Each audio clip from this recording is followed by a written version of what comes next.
सत्संग में समझाया जाता है कि जो बुराई नहीं करता और नाम भी नहीं जपता, गुरु भी नहीं बना रखा, एक व्यक्ति वो, और एक व्यक्ति वो है जो बीड़ी शराब मांस तमाकू सारी को बंद करता है, और उसको वो व्यक्ति जो कुछ भी बुराई नहीं करता, अपना सीधा जीवन जी रहा, नाम वो भी ना लेता और नाम वो विकारी भी नहीं लेता, दोनों बराबर हैं। दोनों बराबर हैं कैसे हैं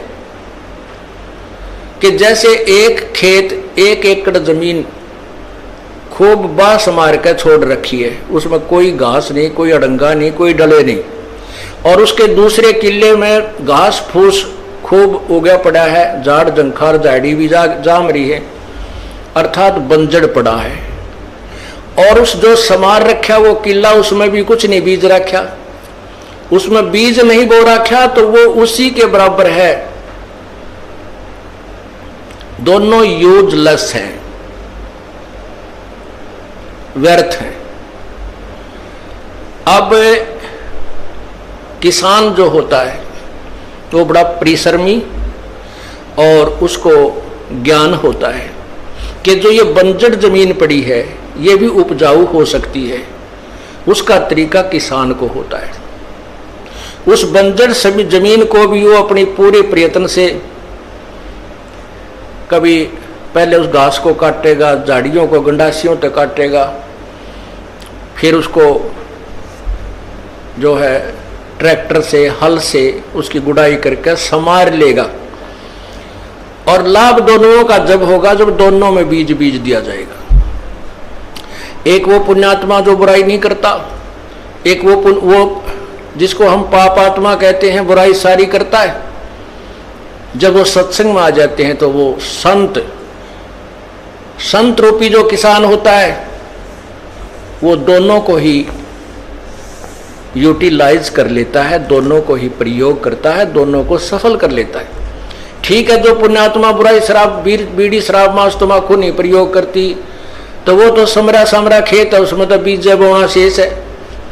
और जो सब बुराइयां करते हैं, डाकैते ही मारते थे, वो भी संतों के सत्संग ने सुनकर उनकी भी वह खेत समर गया और बीज दिया, और बंजर जमीन घनी गजब की उग्या करे, बहुत जबरदस्त उपजाऊ होती है। पुराने इतिहास देख लो, जितने भी ज्यादा बद व्यक्ति थे जब उनको सच्चा ज्ञान मिला उन्हें उस साइड में भी इतना डूंडा ठा दिया और आज सुप्रसिद्ध है।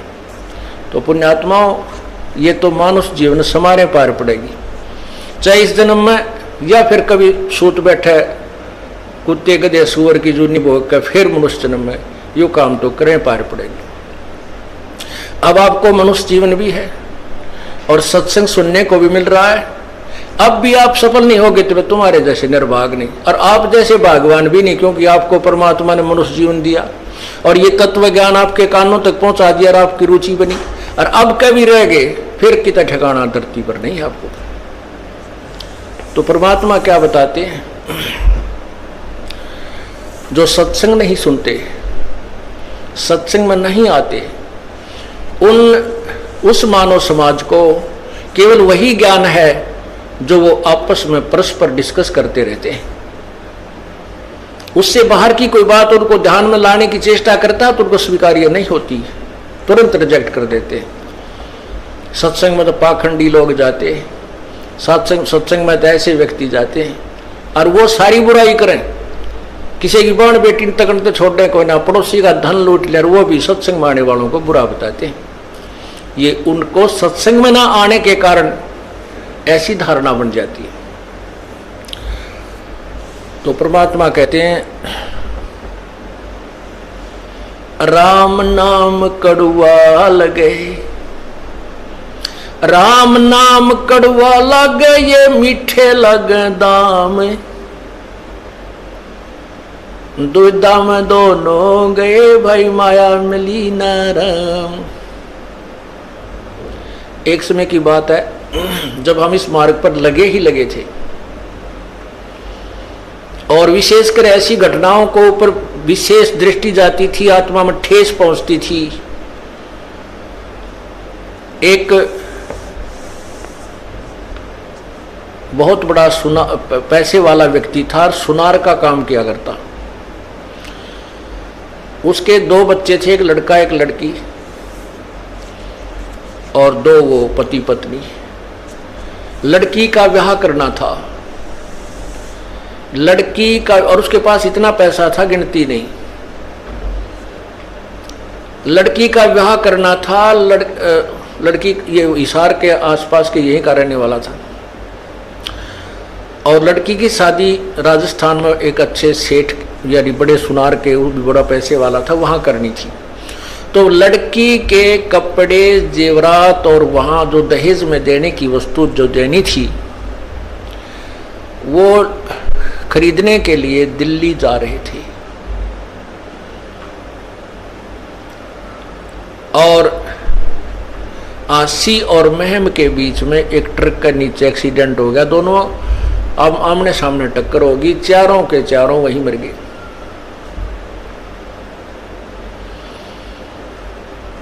तो परमात्मा ये याद दिलाते हैं, इस झूठे सुख को सुख कहे नर मान रहा मन मोदे, ये सकल चबीना काल का भाई कुछ मुख में कुछ गोदे। ये तो काल ने अपनी खेती वो रखी है, 1 लाख प्राणी डेली खाता है।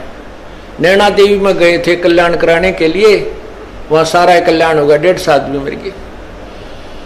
और भी बहुत जगह ऐसे धार्मिक स्थलों पर ऐसा अनर्थ होता है, लेकिन वहां जाने से फिर भी लोग पीछे नहीं हटते, क्योंकि इनको चाह है परमात्मा की। और वो रास्ता ठीक नहीं है, वो मार्ग ठीक नहीं है। जैसे आपको तीर्थ के विषय में बताया, ये ऐसे ऐसे घटना जहां घटी है उनको तीर्थ कहते हैं, वहां जाने से कल्याण मानते हैं। अब उस भक्त को जो एक्सीडेंट में सह परिवार नष्ट हो गया, और उस पैसे नहीं कौन प्रयोग करेगा? रिश्तेदारों के जूत बाजेंगे, पड़ोसी लड़के मरेंगे, उसके भाईचारा लड़का मरेगा, वो उन औरों को और दुख देगा। राम नाम रटा नहीं, परमात्मा की तरफ रुचि बनी नहीं, माया जोड़ने में सारा जीवन खो दिया, और वो माया साथ गई नहीं।